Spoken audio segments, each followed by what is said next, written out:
I never thought I would hear my own mother say, "She is stronger and better for you." The words dropped like a blade, clean and cold, while I stood outside a kitchen door that smelled like vanilla cake and cheap champagne. Inside, my boyfriend laughed softly. My sister smiled like a secret. My mother rewrote my future with a single sentence. I did not break plates. I did not scream.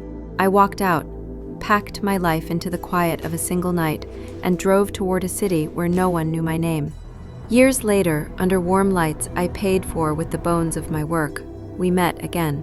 When they saw who stood at my side, their faces went pale. This is the story of humiliation turned into architecture, how a woman no one chose built a room where she chose herself first.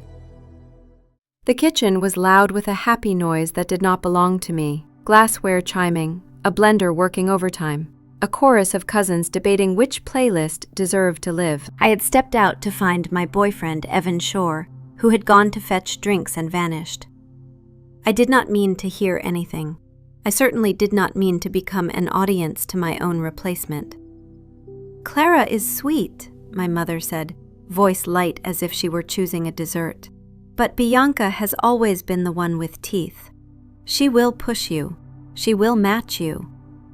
Through the thin gap of the swinging door, I saw Evan's profile, handsome and uncomfortable. He held 2 cups he had forgotten to deliver. My mother, Marion Wynne, perfect posture, perfected smile, rested a hand on his sleeve the way rain rests on glass. "You and Bianca," she added, "that makes sense." A good man would have laughed. A brave man would have said my name out loud. Evan did neither. He listened. "Mrs. Wynne," he tried, sounding like a teenager again, "Clara and I have been together a long time." "And what has it given either of you?" she replied softly. "My Bianca is already arguing in rooms that matter. She will not slow you. She will build with you." The little quakes started then, small things that would not knock a house down but could certainly tell you where the floor was weak. Evan mentioned my sister's case victories, her new marathon times, the reduced sugar in her coffee. He began canceling dates with apologies that sounded rehearsed. He discovered a love for legal documentaries he had never had the patience for before. I found messages between them about lunches that did not belong to coincidence. "Tessa says I am being paranoid," I told myself in the mirror, practicing neutrality like a language. Tessa did not say that. "He is tilting," she warned, thumb tapping the rim of her mug. "Men who tilt either right themselves or fall. Do not lie down to cushion the landing." I promised I would not. Then I lied to her and to myself. The moment of proof arrived on an afternoon that smelled like rain and fresh paper. I had concert tickets, Evan's favorite band, good seats I could not afford but wanted to afford for us. I let myself into his apartment with a key he had given me when we were still speaking in plural. The trail began at the couch, his shirt, a scarf that was not mine, a zipper complaining. In the bedroom, my sister's laughter curled across the duvet like steam. The tickets slid from my hand and spattered the floor like confetti for a celebration I had not been invited to. Evan flinched for the sheet. Bianca did not flinch at all. She sat up, unapologetic, hair dark against his chest like a flag. "Do not say it is not what it looks like," I said. My voice sounded like it belonged to a more dangerous woman than I had been an hour ago. "I am not slow." "It was going to come out," Bianca said. "Better now than during the holidays." "How long?" I asked, though I already knew that time behaves like a liar around betrayal. "A couple of months," Evan admitted, face going white, eyes glued to the safe place on the wall where my gaze was not. "We have been talking longer." "Since Mother had her sweet little chat," I said. Their faces gave me the only confession I needed. I did not smash a lamp. I did not fold into a heap. I stood the way scaffolding stands when the workers have gone home. I left. At my mother's house the next day, the hydrangeas staged their usual pastel innocence. She arranged them while I spoke. "You handed my life to Bianca like a spare coat.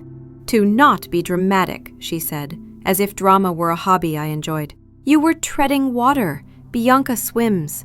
I put two strong people in the same lane. You put a match to my home, I replied. She finally looked at me, expression almost patient. Clara, my love, you have always been soft. Bianca has always been steel. The world rewards steel. I should have told her about a different kind of strength. The kind that does not need to grind someone else into powder in order to stand. I did not. I went home and packed a car with the pieces of a life that would travel. A sketchbook. A leather jacket that remembered better nights. A plant that enjoyed neglect. A portfolio of art degree pride and receipts that proved I had worked too many coffee shop shifts to be considered fragile. Tessa watched me fill boxes. You can stay on my couch forever, she offered, which in Tessa speak meant exactly as long as I needed.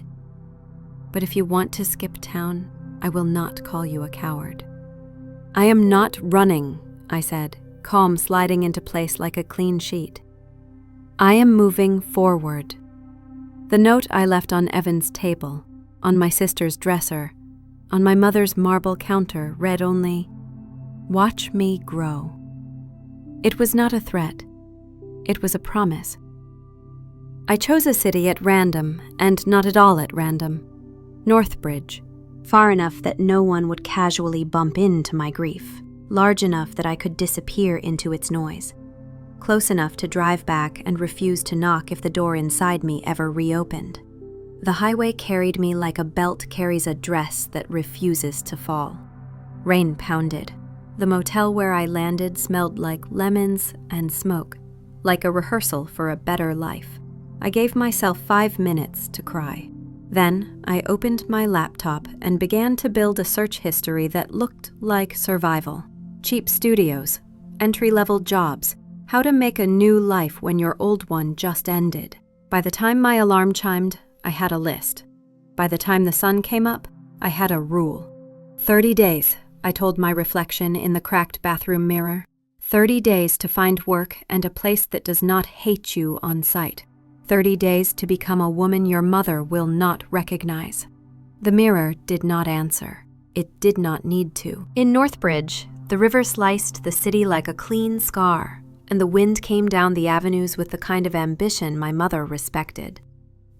I signed a lease on a studio that had the dignity to be small, without pretending it was not. The elevator worked every other day. The radiator sang at midnight.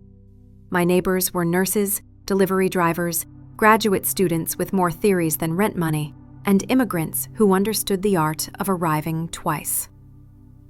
My savings would last 2 months if I treated money like a museum piece, looked at and not touched. I pinned job listings to my refrigerator with magnets shaped like pears. The magnets were bright green, ridiculous, and completely necessary. I wore my nicest department store dress to interviews. It tried hard for me.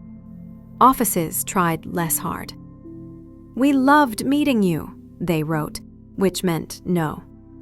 "You are overqualified," they said, which meant they did not trust an artist to become an assistant without crying in the restroom. "We went in a different direction," they said, which meant the manager's nephew needed a summer.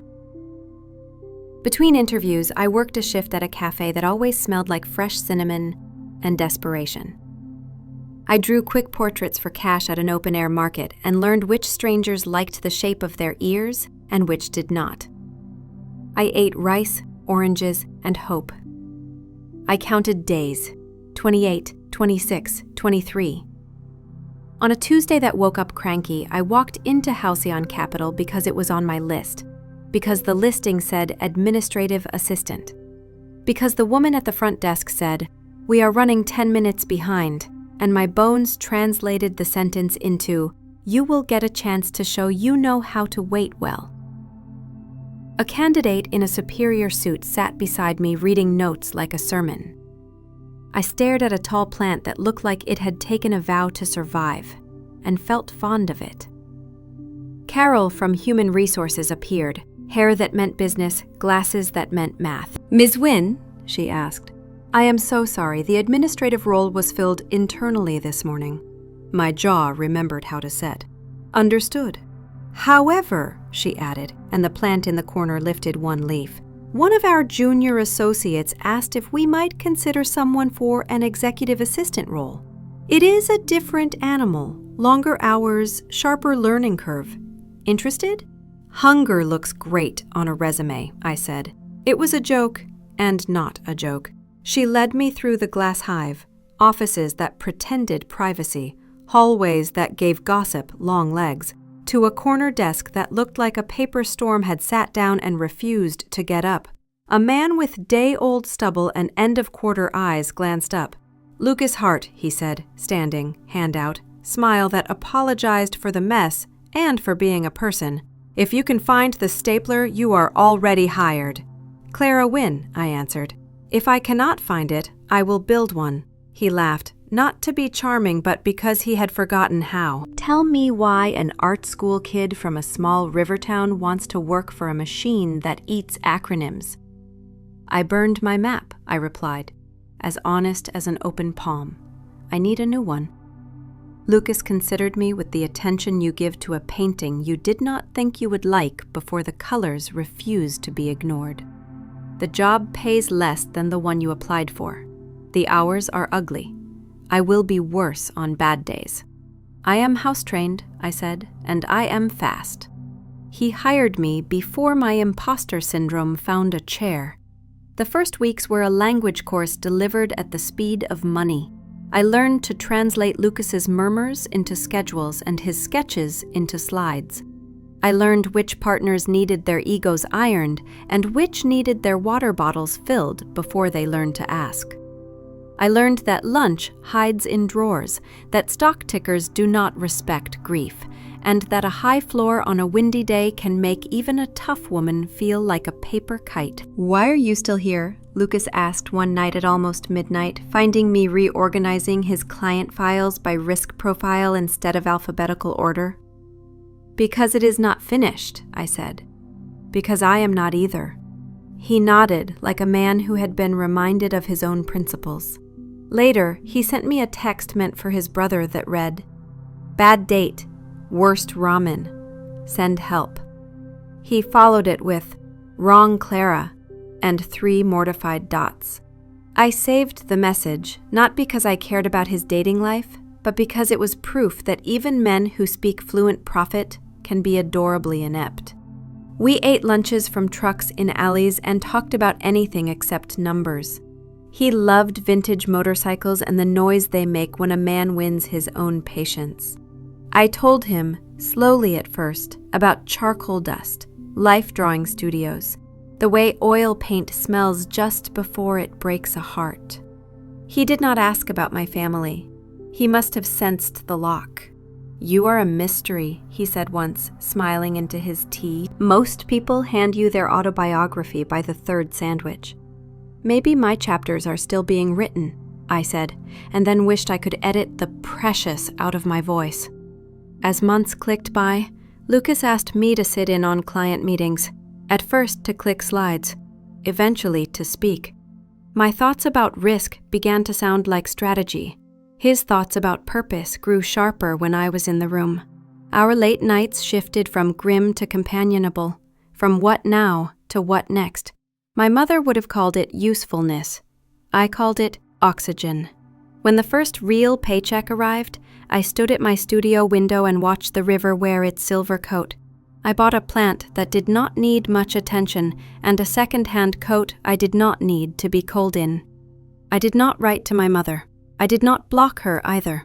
I existed, which turned out to be a profound success. One evening, Lucas stepped into my cubicle with an expression I had not seen before, something equal parts terror and certainty. "Dinner," he said, "somewhere with chairs not bolted to the floor." "I am not your date," I said mildly. "I am not asking for one," he replied. "I am asking for an opinion that shows up on time." At a small restaurant that smelled like lemon and ambition, he slid a thick packet across the table, pages worn, corners stubborn. "I have a plan," he said. "A boutique firm, sustainable investments, first-generation founders, people the big houses ignore until someone else makes them shiny." "It is good," I said after reading. It is also terrifying. I want to leave, he said, and I want you to come with me. Not as my assistant, as the person who keeps the plane flying while I insist on building new wings. You barely know me, I said, which was untrue in every way that mattered. I know you will tell me when the fuel is low and keep flying anyway, he said. I know you care about work that means something. The old version of me, the girl my mother identified as soft, would have asked for more time, more guarantees, more promises made in ink. The new version weighed rent, risk, and the price of waking up bored. We start Monday, I said, and my heart stopped whimpering and started to run.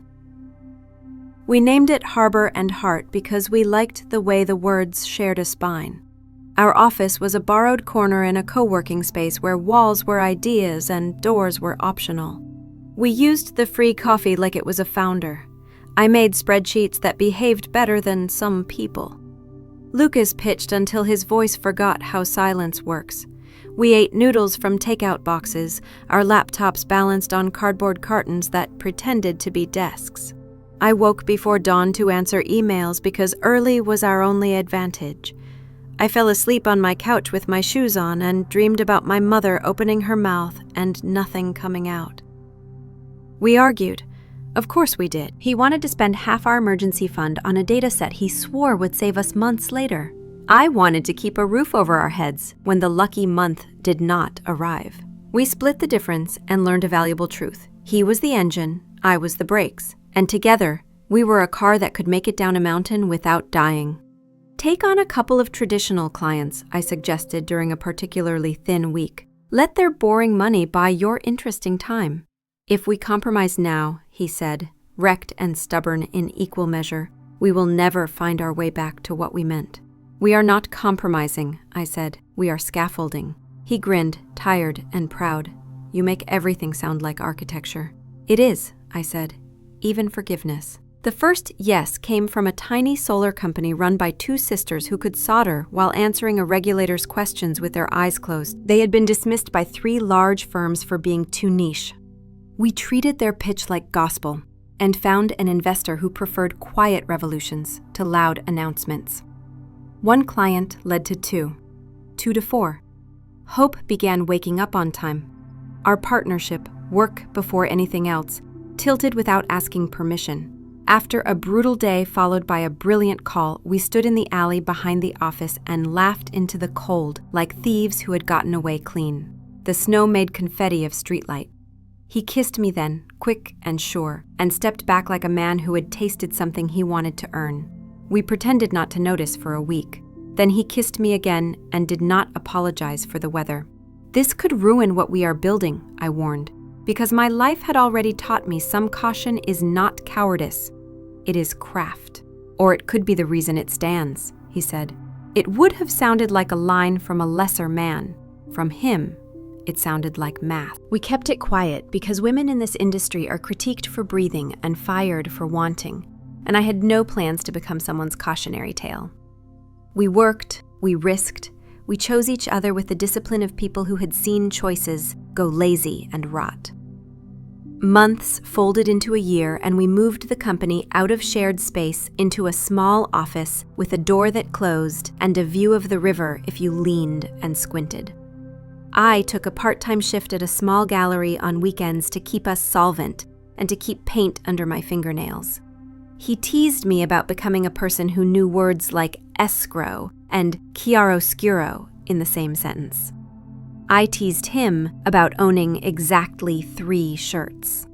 When the first big deal landed, sustainable packaging for a company that did not treat ethics like decor, we ate cheap takeout on our office floor with the reverence usually reserved for feast days. He raised a paper cup. To harbor and heart, he said, to the life after humiliation.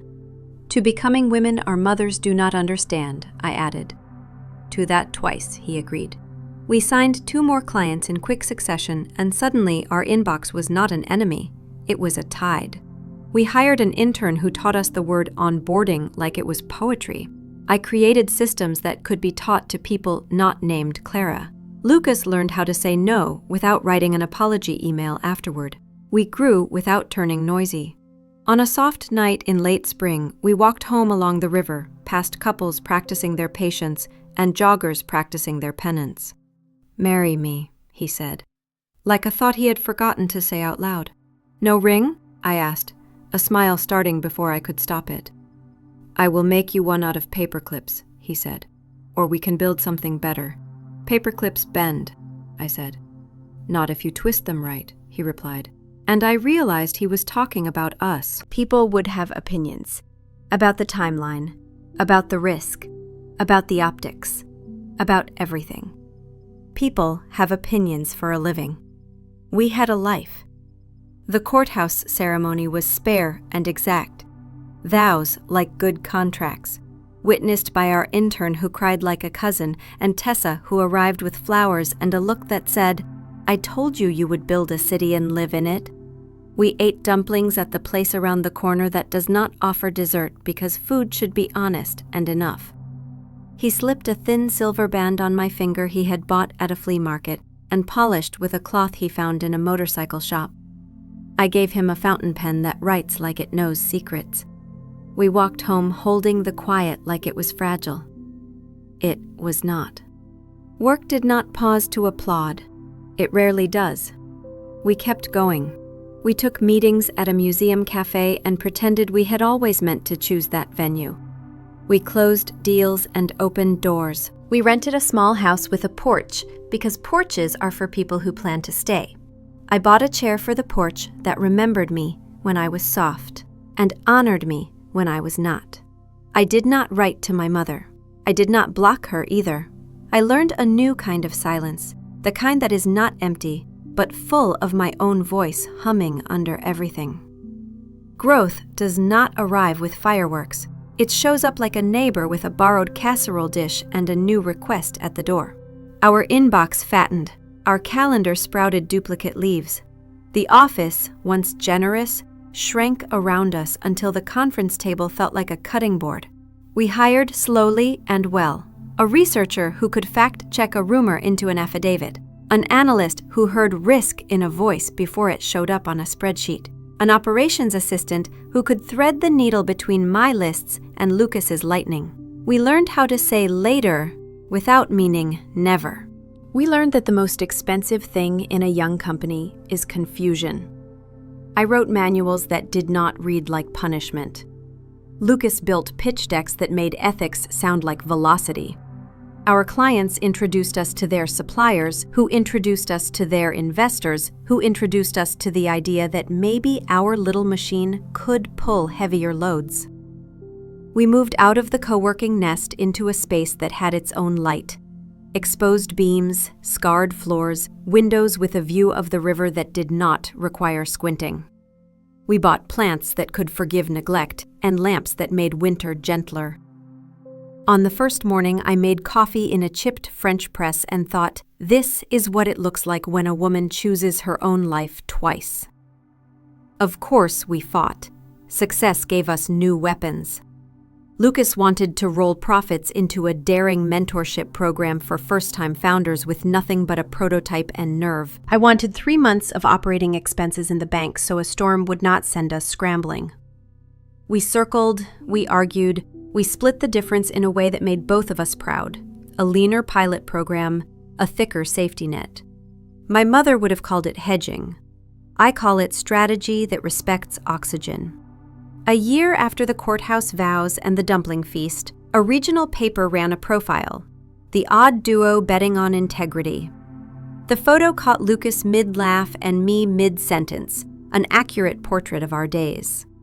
My inbox filled with notes from women I would never meet. A machinist who wanted advice on presenting to a loan officer who did not believe women owned torque wrenches. A florist who had taught herself cost accounting in between arranging funerals and weddings. I answered each one with care. The world changes when we answer one another across rooms.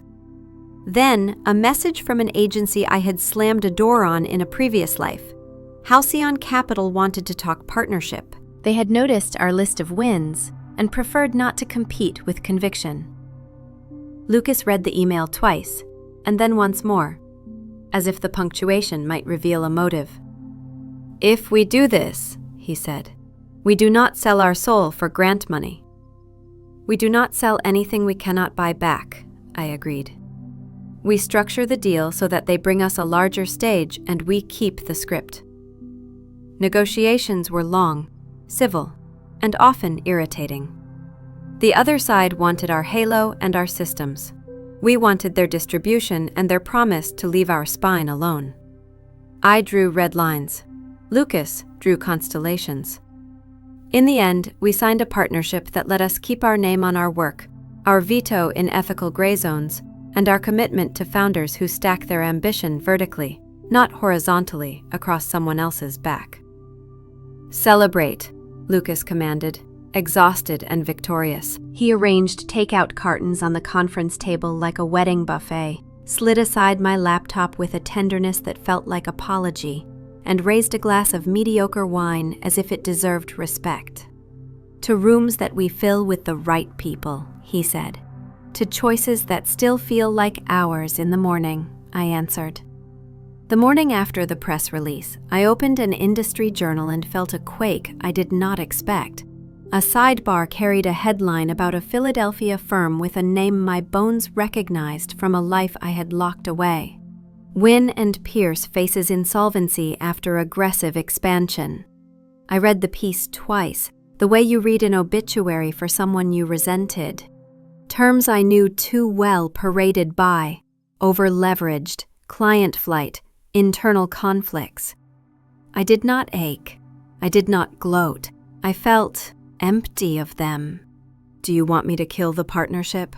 Lucas asked when he found me at the window, the magazine abandoned like a shed skin. The old firm had been aligned with a subsidiary our new allies were courting. "Say the word and we walk."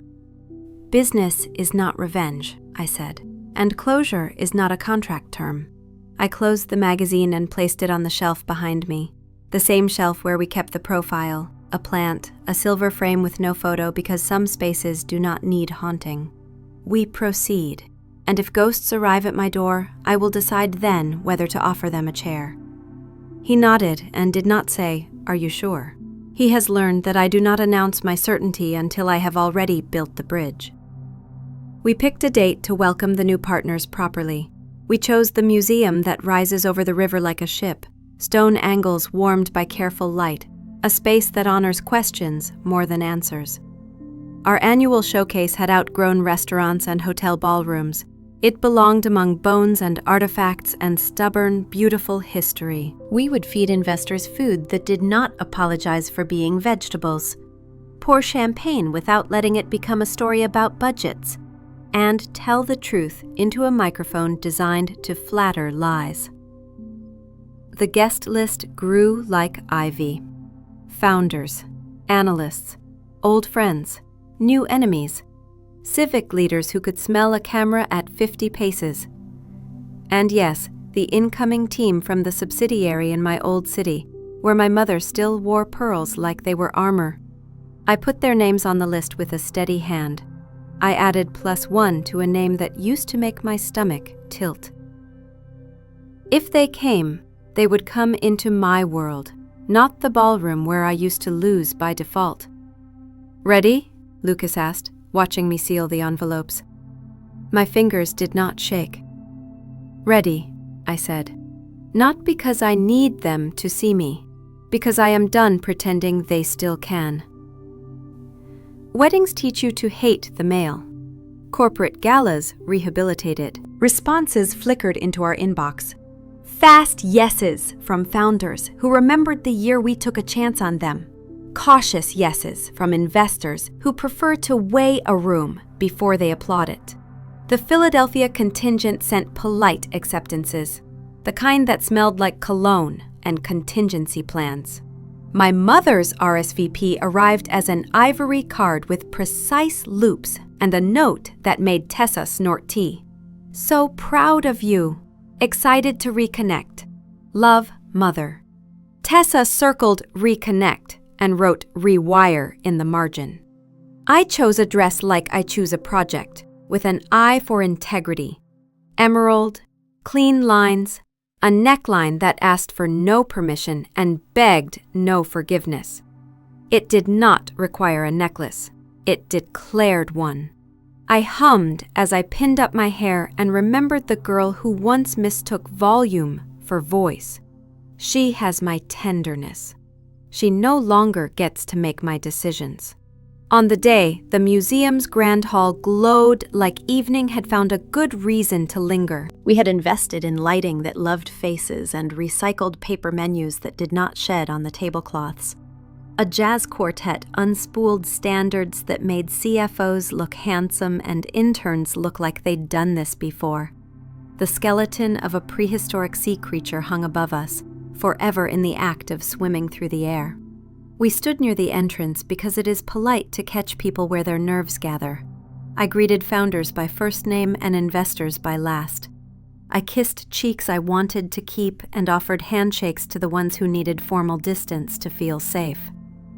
Lucas, in a suit he protested and a tie that did not, performed introductions with a warmth that never curdled into smarm. They arrived as a trio, my mother first, in navy silk, my sister Bianca, sharp as a blade in black, and Evan, older at the edges and under-rested in the middle. They paused, absorbing the space, looking for a stage they recognized.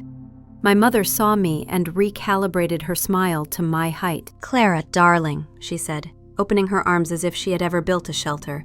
"Look at you." "I have been," I said evenly, accepting air kisses and returning none. "Welcome.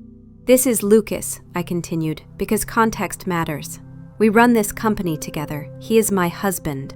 Bianca's eyes flicked to his face, stayed long enough to take the measure of him, then returned to mine with an expression I knew too well. Calculation wrapped in charm. "Mr. Hart," she said, "your reputation is respectable." "Clara's is enviable," Lucas replied, hand at the small of my back, not to possess but to steady. "I am a lucky man." Evan nodded, looked at my hand, looked away. "Congratulations," he said. His voice had remembered kindness. His eyes had not remembered how to hold mine. "Enjoy the evening," I said, because I am a hostess even for ghosts. "We have a brief program. The rest is conversation and decent champagne." We let the room have them. The gala is a democracy when it is done correctly. You cannot hide behind title cards when a founder wants to ask you about payroll. You cannot duck behind a sculpture when an analyst wants to argue about risk. I watched, not because I needed to draw a graph of their discomfort, but because my instinct for weather is strong now. Bianca held her shoulders like a woman who has learned to play offense and never bothered to learn another instrument. My mother drifted toward the people with the highest concentration of cameras. Evan stuck close to the wine. "Do you want me to place them?" Lucas asked, quiet, as we moved toward the dais. "They will place themselves," I said. "It will tell us more." He spoke first, because his voice wears microphones more comfortably, and because I like to choose my moments. He thanked, he welcomed, he cracked exactly one joke about funding rounds. Then he announced the partnership that would bring the Philadelphia team under our umbrella without strangling their breath. The room applauded, honestly. Cameras blinked. The skeleton above us kept swimming through time. Then I took the microphone. I never pace. I never grip. I let my words do the walking and my hands stay still. "We built Harbor and Heart to fund ideas that refuse to become anyone else's footnote," I said. "We partner with founders who choose people over spectacle and profit, that honors place over profit that evacuates it. Tonight, we widen the circle without thinning it." I thanked our team by name. I named our values without turning them into brand copy. I let silence do its work twice. I did not mention Philadelphia. I did not mention blood. I did not mention the kitchen door where my mother rearranged my life without my consent. I did not perform my survival. I practiced it. After the clapping, after the plates, after the awards I pinned to lapels that will not forget the moment, my mother drifted toward me with a glass in her hand and a proposal in her eyes. "Your husband speaks well," she murmured, "and he is clever enough to know who to thank." "We thank each other," I said. She glanced around, as if the room might approve her next move. "Bianca and Evan could use a new start," she said lightly. "Perhaps you might put in a good word. Family should help family. Sometimes love is a lock that has finally agreed to open. Sometimes clarity is a torch." "Their performance will speak for itself," I replied. "We do not hire surnames here." Her smile tilted, wounded vanity in the soft tissue around the eyes. "I have always been hard on you because I saw potential," she began, shifting to revisionist history the way a politician changes lanes. "Do not rewrite me," I said gently. "You did not see me until I built a room you wanted to enter." Bianca arrived, controlled breeze trailing behind her. "Your company throws a good party," she said. "Your man throws a better pitch. You did well." "We did well," I corrected. "That is how partnerships work." The softness that lived in my sister's face when we were children appeared and vanished like a bird. "We are not here to fight," she said. "We are here to survive." "Then start by telling each other the truth," I replied. "It costs less than salvage." Evan lifted his glass in my direction in a gesture that almost was apology and almost was relief. He did not walk over. He did not need to. He is not my problem, not even in memory. I moved on. I accepted congratulations that felt like respect, and deflected flattery that felt like a bid. I danced once with Lucas because the quartet played a song we used to hum in the alley, and it would have been rude to decline the past when it behaved. At the end of the night, when shoes hurt and shoulders ached and everyone promised to email on Monday, Lucas and I stood alone under the skeleton and looked up. "You were surgical," he said softly. "I left the scalpel in its drawer," I said. "They cut themselves by walking into the light." We went home tired and clean. I washed my face and did not feel the urge to rinse off an old name. The morning after a gala feels like the morning after a storm, the air soft with aftermath, the phone bright with opinions, messages from founders, "Thank you for naming us," from investors, "Your margins look like conscience and we like it," from the museum manager, "Please tell your guests the dinosaur was safe and happy." I forwarded that last one to our team with a smiling note. "A company that remembers to protect bones will protect people." A card waited in our mailbox, not the glossy kind, heavy stock, hand-addressed, the way people write when they still believe paper can be a bridge. "Clara," it read in my mother's looping hand. "I was proud to be in that room. Let us try again. Love, Mother." The word love looked like a compromise. I set the card on a shelf with the plant that reminds me to drink water. Lucas watched me, did not press. "What do you want?" he asked later, in the kitchen where we finally exhaled the last of the night. "I want to stop wanting her to be a person she has never practiced being," I said. "I want to be polite without making it a currency. I want to build rooms where women like us do not have to bleed to be believed." "Choose one," he said. "I choose to breathe," I answered. "The rest will follow." Our acquisition closed its second phase without drama. Evan's name crossed my desk once on a form I did not need to sign. I handled it like evidence. True, boring, filed. Bianca sent a short email after quarter's end. "We hit our targets. I did my part." No emoji, no flattery. Just a sentence that felt almost like respect, if she ever decided to practice it consistently. In the weeks that followed, I noticed something small and enormous. I did not rehearse conversations with any of them in the shower, or on the walk to the office, or in the quiet 5 minutes before sleep when a brain loves to chew old bones.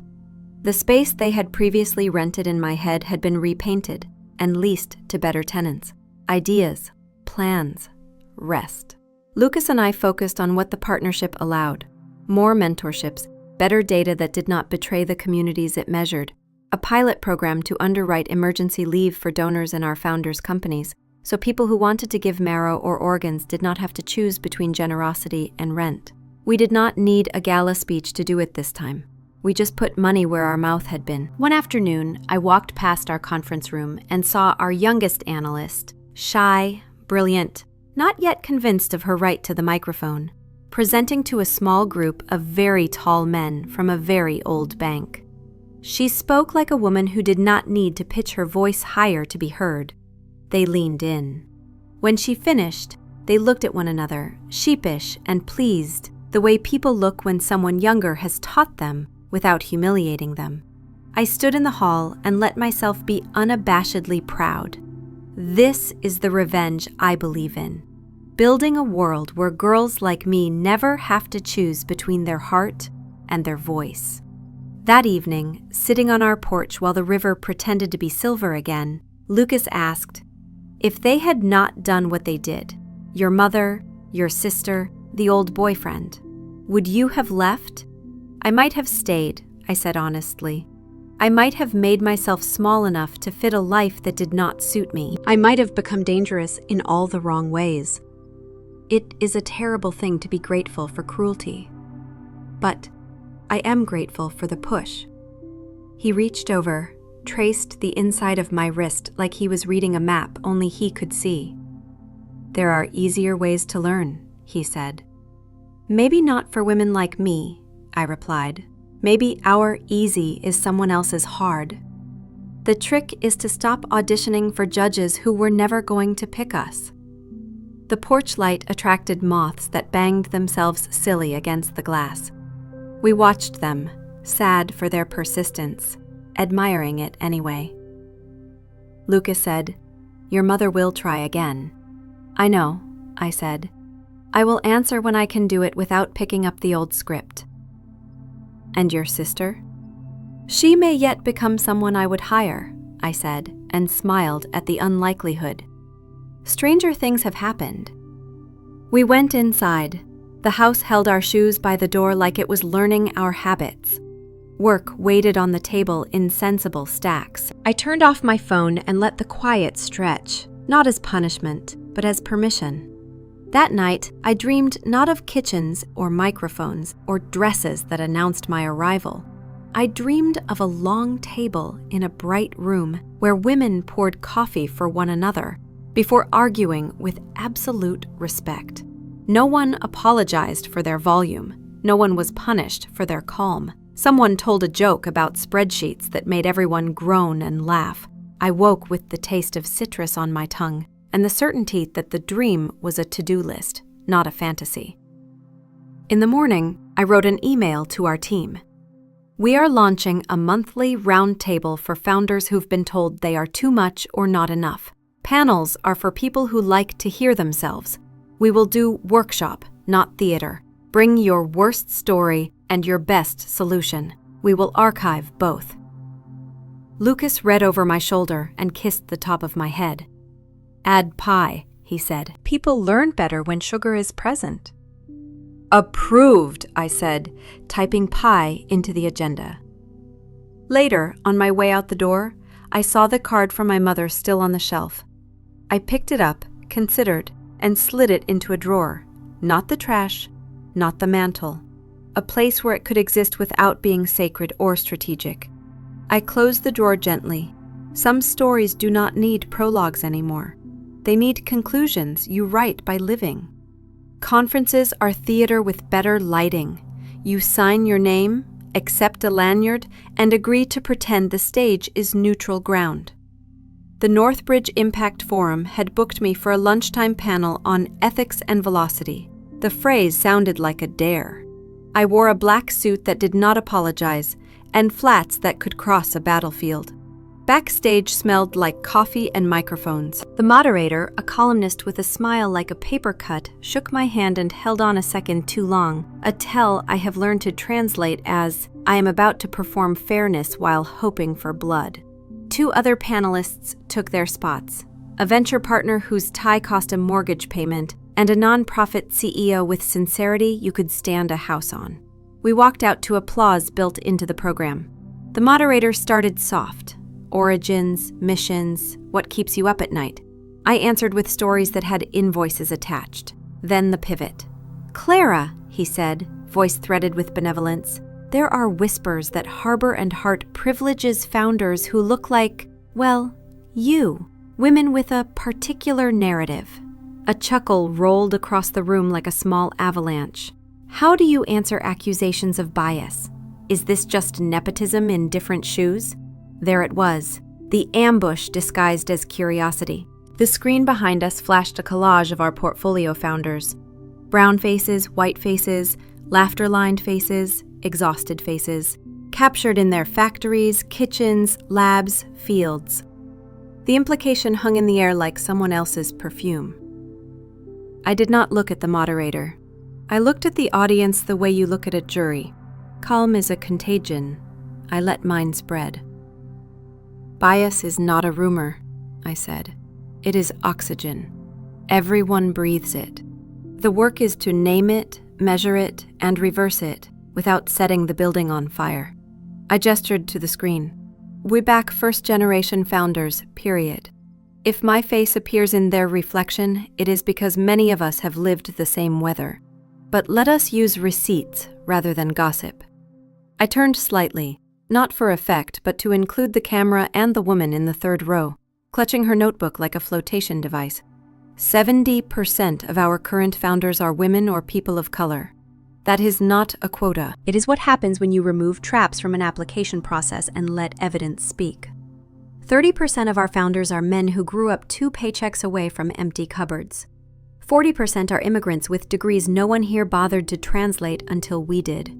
Our median revenue growth over 2 years outpaces the index for our sector. Our default rate is lower than the club that never considered these people bankable because desperation makes disciplined operators. I smiled with my eyes, which is the only way a smile belongs on a stage. If you would like to call that bias, I will call it correction. Murmurs recalibrated. The venture partner adjusted his tie.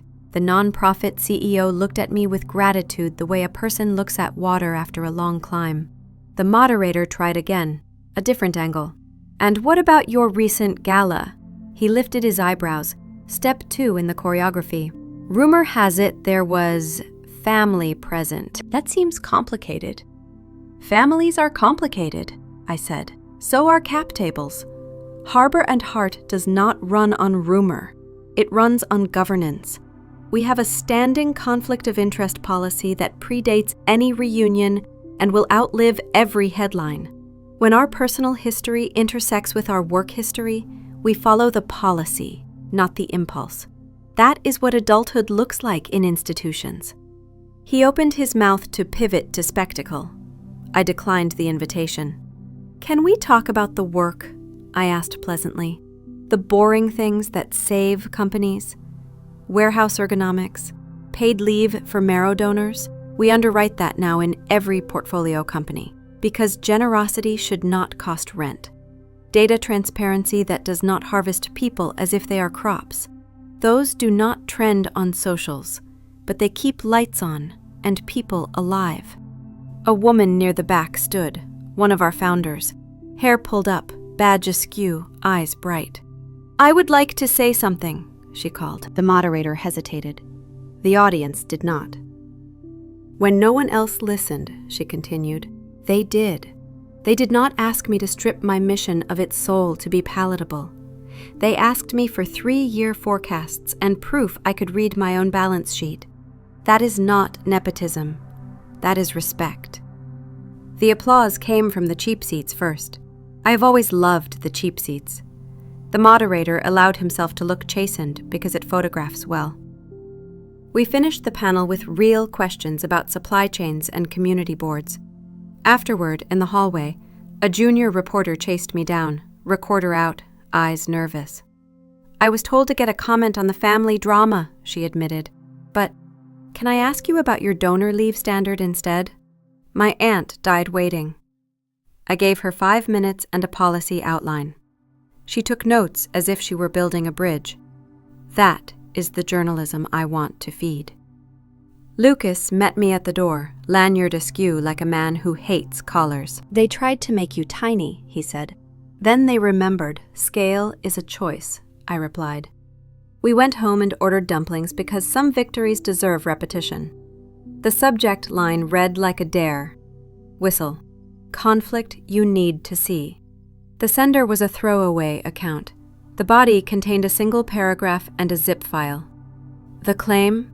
That one of our portfolio companies had hired the founder's cousin at an inflated salary and funneled vendor contracts to a shell company. If true, the alleged conflict was not illegal, but it violated our standards. If false, it was a grenade lobbed by a competitor who had run out of better ideas. I felt the old familiar cold arrive. The one humiliation taught me to recognize and not worship. I forwarded the message to Lucas and our compliance lead, Alina, with 4 words. We take this seriously. Then I took a breath. Then I called the founder. Luca, I said when he picked up. The man ran an urban agriculture network that had taught 1,000 kids how to grow food on a roof and balance a ledger. We got a tip. We are going to look. We will do it with the same fairness we use to hand out money. Come, he said, immediate, unflinching. Bring who you need. I want this clean. By noon we were at his warehouse, light slicing through high windows like absolution. Alina laid out the process with kindness and precision. Document requests, interviews, a firewall between investigation and investment decisions. Luca nodded. His operations manager brought coffee and a stack of binders that looked like honesty and weighed like guilt. The cousin existed. The contract existed. The salary looked high on paper and less high when you understood he had replaced 2 roles, both in crisis. The vendor was a tiny shop formed under a generic name by an owner who had fled an abusive partner and did not want her address to appear anywhere easy to find. The cousin had disclosed his relationship during onboarding. The board had approved with a recusal that had not been properly minuted. Sloppy, not sinister. Alina interviewed staff without theater. I walked the beds with Luca, hands behind my back like a teacher inspecting science projects that had learned to photosynthesize. If we find dirt, he said, I want it. Do not spare me because I am one of your good stories. None of you are stories, I replied. You are companies. We do not do narratives here, we do notes. By dusk, we had a picture, a governance gap we could fix with training, templates, and the right kind of hand on the right kind of shoulder. We wrote findings that did not perform shame. We required corrective steps with dates spelled out in words because numbers can feel like orders.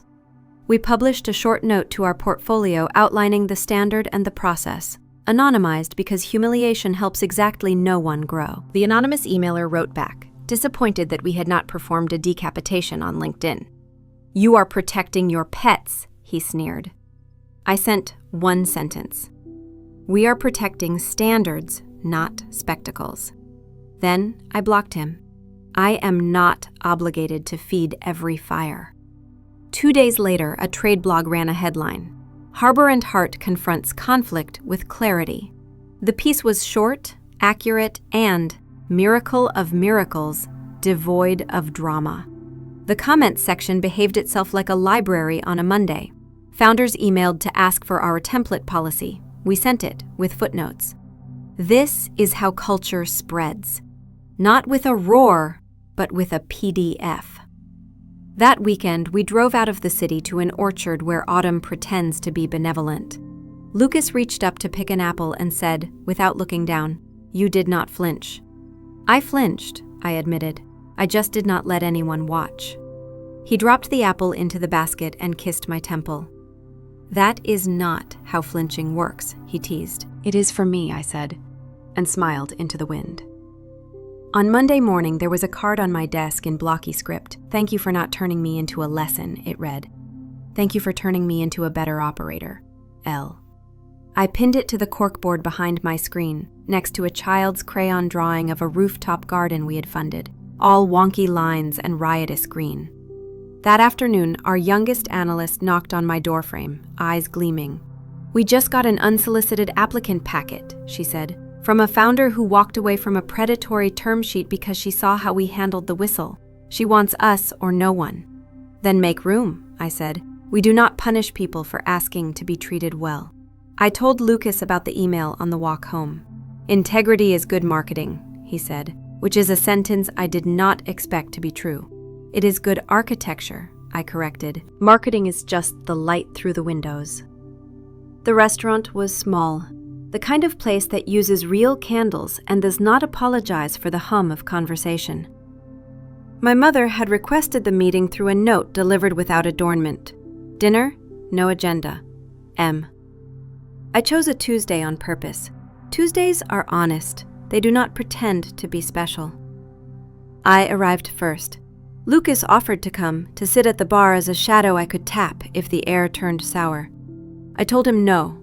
If this was a bridge, I needed to test it with my own weight.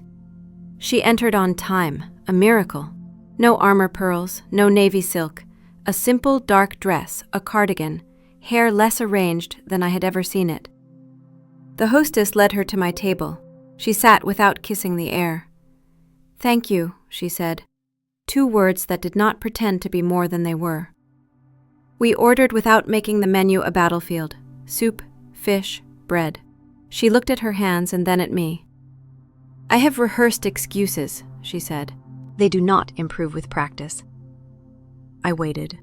"I once thought parenting was architecture," she began. "Choose the materials, select the plan, and force the house to resemble the drawing." I did not account for weather, or for the fact that houses are not built, they grow. I did not rescue her. She did not drown. "I chose your sister," she said plainly. "I believed in steel. I believed in institutions. I believed in rooms with chandeliers and men with names carved into bricks. You looked like a language I could not speak, so I decided the language was wrong." She swallowed. "You were not wrong, Clara. I was." I placed my hands on the table, fingers open. "I accept the accuracy," I said. "Not yet the apology." "That is fair," she replied, voice steady. "There is more." She reached into her bag and set a small tin on the table, the kind that used to hold mints or buttons. "These are not reparations," she said. "They are simply yours." Inside, a handful of things that might not matter to anyone else. A sketch I had made at 12 of the river bend behind our house, folded and soft at the creases. A ticket stub from the first museum my father took me to when I was 8. A Polaroid of me at 5 in a paper crown, eyes serious as a judge. A note in a stranger's handwriting on hospital stationery. Clara held her sister's hand while she slept. Asked for juice for the mother. My mother's breath hitched. "I found that one in a box from the year Bianca was born," she said. "A nurse must have tucked it there." I do not remember that day. The nurse did. I did not cry. I also did not harden. I let the objects call up the girl who had understood how to tend and how to see. "Why now?" I asked. "Because your gala made me proud," she said, unsurprising and enormous. "And ashamed," which is also true, because I could choose to rewrite history to center my intentions, or I could choose to meet you where you are. She lifted her eyes to mine. "I want to meet you." The waiter arrived with soup. We let it become warm enough to eat. She did not mention Bianca. I did not ask after her. We practiced the future by refusing to perform the past. "I am not ready for lunch on Sundays," I said when the table was being cleared. "I am not ready for holidays. I am ready for occasional dinners with clear start and end times, no requests for favors, and no revisions of the record." "I can do that," she said. "I can learn that." We paid separately. Outside, on the sidewalk, she hesitated and then took a risk. "You kept your name," she said. "I grew a new one," I answered. "And I kept the part that was mine." She nodded, almost smiled, and walked away into the evening like a person, not a role. At home, Lucas looked up from the couch, question tucked neatly in his eyes. "She brought evidence," I said, holding up the tin. He grinned. "Your love language." "My boundary language," I corrected, and sat beside him. We opened the tin and took out the small things that make a life legible. Paper, ink, a nurse's handwriting. We put them back carefully. We placed the tin on a shelf where it would not glare at us, where it could simply be. Later that week, I received a short email from Bianca. I heard you had dinner with Mother. Good. I am not there yet. If you ever want to talk about vendor terms, I am available. It read like truce and not like affection. That was fine. Truces have built more bridges than declarations of love, at least at first. On Friday, an invitation arrived from a community college for our roundtable series. Would we bring our Too Much, Not Enough workshop to their campus? I wrote back yes. Then I wrote another yes when they mentioned they could not pay our usual honorarium. Then I emailed our head of people and asked her to add a line item to our budget. Pro bono rooms with enough chairs. When we finished dinner that night, Lucas reached for my hand across the table. You look taller, he said. Maybe the ceiling moved, I replied. Maybe you did. We watched the river pretend to be a mirror and knew better. Reflections lie. Currents tell the truth. We leaned into the window anyway and let the city glitter do its small magic. City Hall smelled like polished wood and old arguments. The chamber was packed with people who live at the intersection of policy and paycheck. Bus mechanics in uniforms with oil ground into the seams. Home health aides with tired kindness in their eyes. Librarians with tote bags, founders in clean work boots, and a forest of clipboards. The council had scheduled a hearing on a procurement reform that mattered to us, a requirement that any company taking city contracts offer paid donor leave and basic community safety standards, not as a perk, but as the price of admission. Our names were on the docket. Our proposal had been seeded quietly in meetings and draft language for months. Tonight, it would either sprout in public or be trampled by performance. I wore a jacket that made microphones behave. Lucas carried a folder of receipts thick enough to stop a stray bullet. A council member with a face like a carved door rapped the gavel. We will begin, he said, as if pronouncing weather. Presenters paraded, a union rep who turned statistics into a lullaby that made even skeptics listen.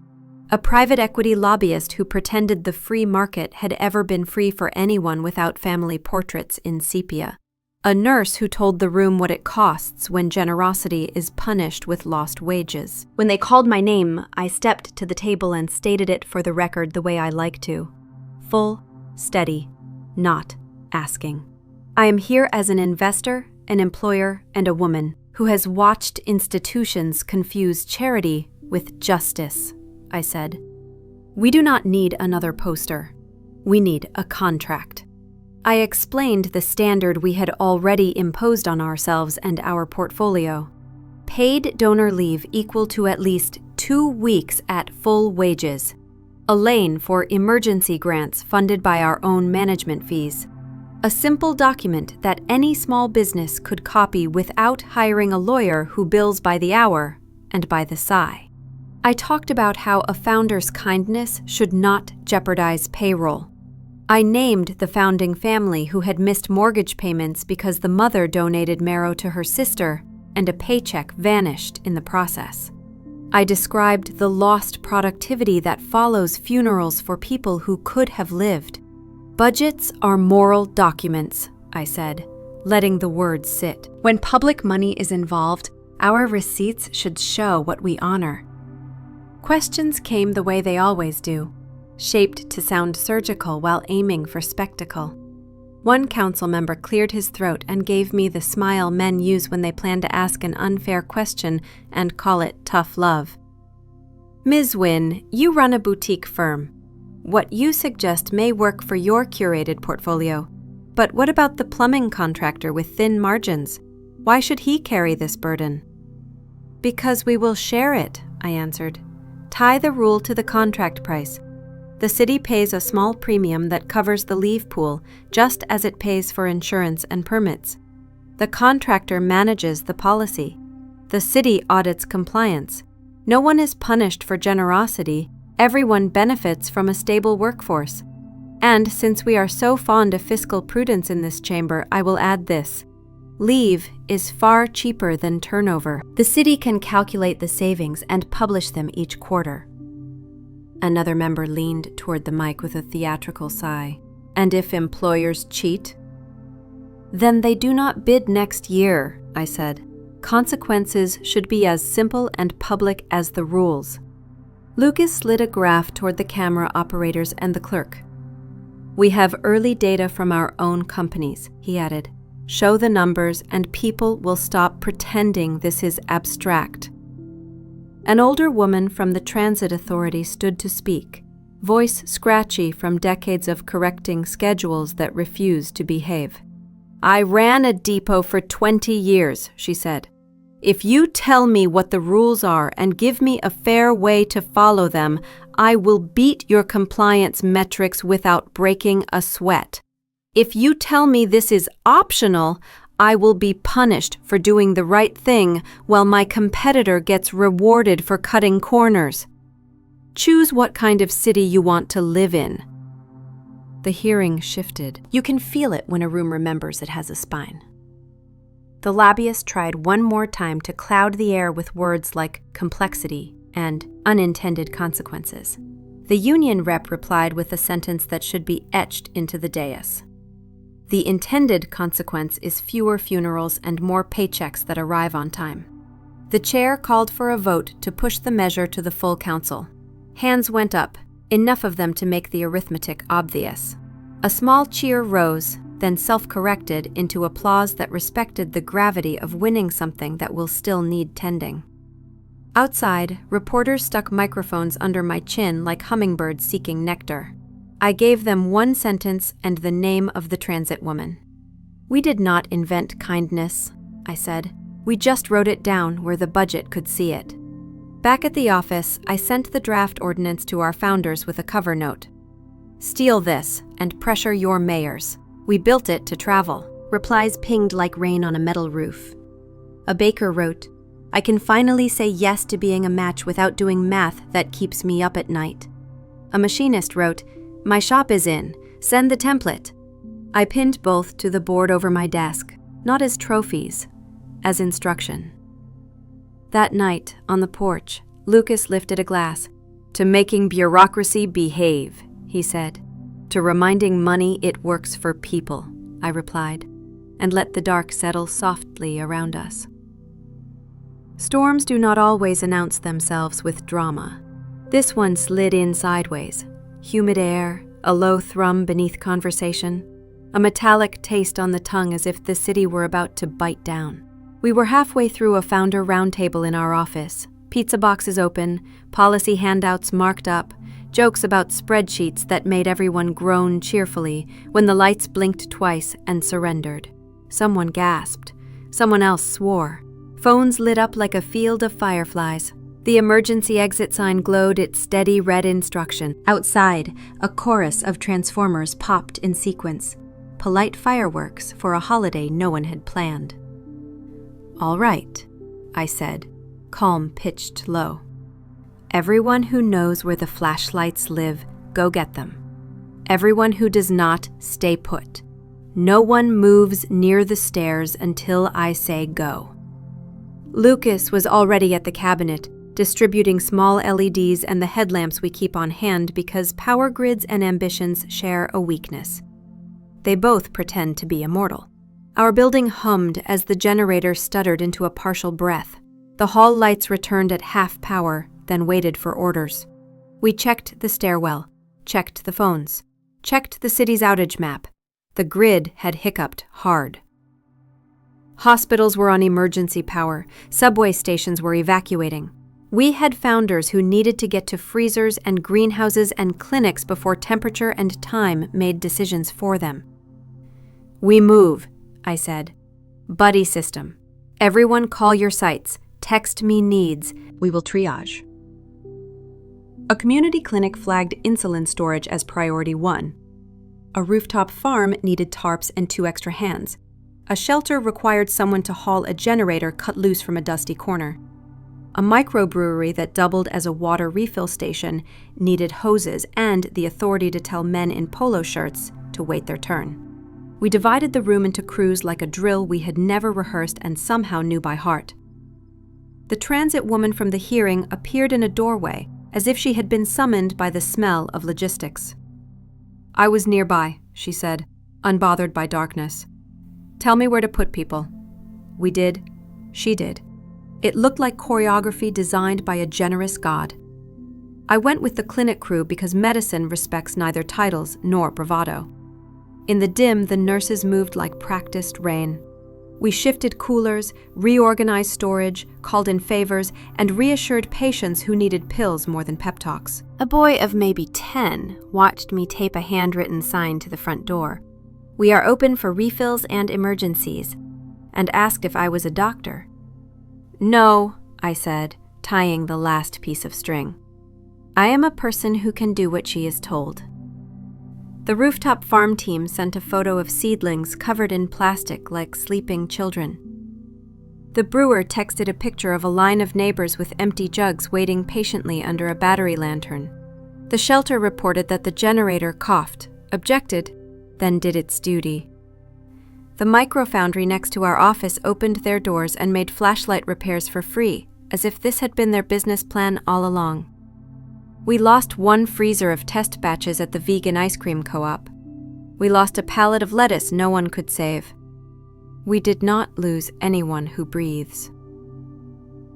When power resumed near midnight in an embarrassed wave across the blocks, the city exhaled. In our office, someone started applause, not the kind meant for cameras, the kind you give a room that lived up to its own promise. I stood for a moment in the doorway and let it wash over me. This is what institutions should feel like when they work. Not grand, not noisy, useful. The next morning, a columnist called to ask if we had coordinated efforts to burnish our image. I said we had coordinated because people needed insulin and clean water and their work to remain waiting for them in the morning. He pressed for a quote that would sing better on socials. I gave him one that did not apologize for being plain.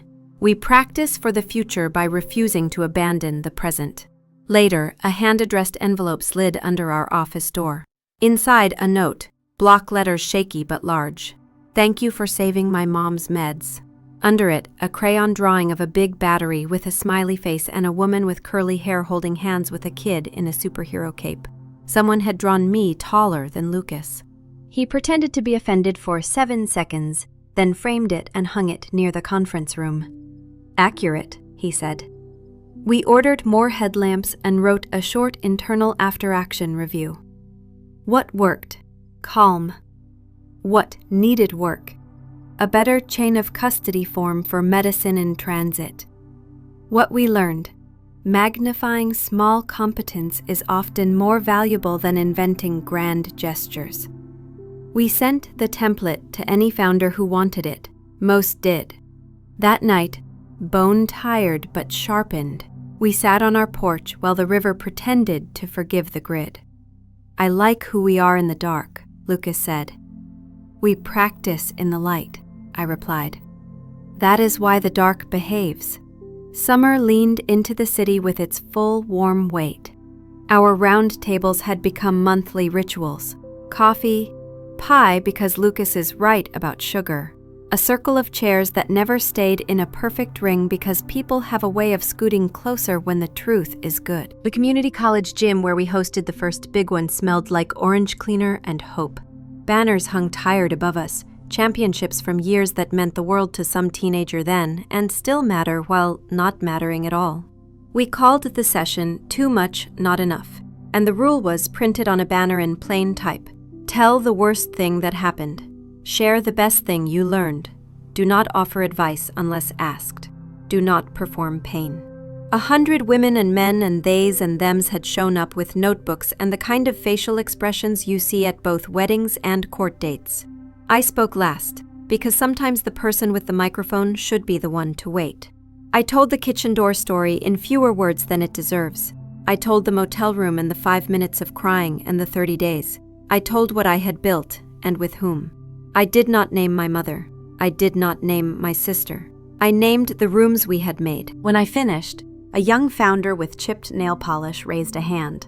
"What if the apology never comes?" they asked, wobble in their mouth. Do not write your contract with their pen, I said. Write it with your calendar and your budget and your friend list. Reveal your built life to them if you want. Do not delay it, waiting for their eyes.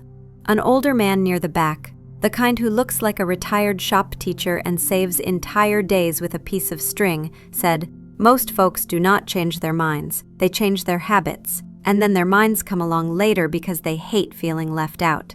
The room laughed exactly the right amount. We broke into tables and got to work. A brilliant baker practiced saying no into a plastic cup until the words stopped scraping her throat. A nurse-turned-founder wrote a donor leave policy for her fledgling clinic using our template and added a line about hot meals for anyone arriving from a blood draw, which struck me as policy in the language of care. A machinist rehearsed an investor pitch that began with the sentence, "We are profitable because we do not lie to ourselves." And we all clapped, because honesty is ferocious when it arrives with math. Halfway through, the gym doors opened and my mother slipped in. She stood at the back, not to be seen, but to watch. She stayed for 1 full hour without approaching me, without speaking to anyone. When she left, she placed a folded note on the table by the door where we kept the sign-in sheets and the markers that smell like blueberries. I opened it later at home. I am learning a new language, it read. It is slower than I would like. Thank you for not grading me yet. I did not reply. I did not need to. The contract we had signed with each other at dinner did not require footnotes. At the end of the session, Lucas clapped once, soft, to gather attention without startling anyone. One last thing, he said. We are starting a small grant for emergency childcare during grant deadlines, pitch weeks, or hospital stays. No paperwork thicker than a sandwich, no essays. You will tell us what you need and who you trust. We will send the money within 48 hours. Consider it infrastructure for stubborn people. The room made a sound I will never forget. The exhale that happens when someone has imagined a hassle and been told it will not exist. A woman near the front cried quietly, like a person who had been carrying a bag she was finally allowed to put down. That sound is why I will never stop carving budgets until they show their values.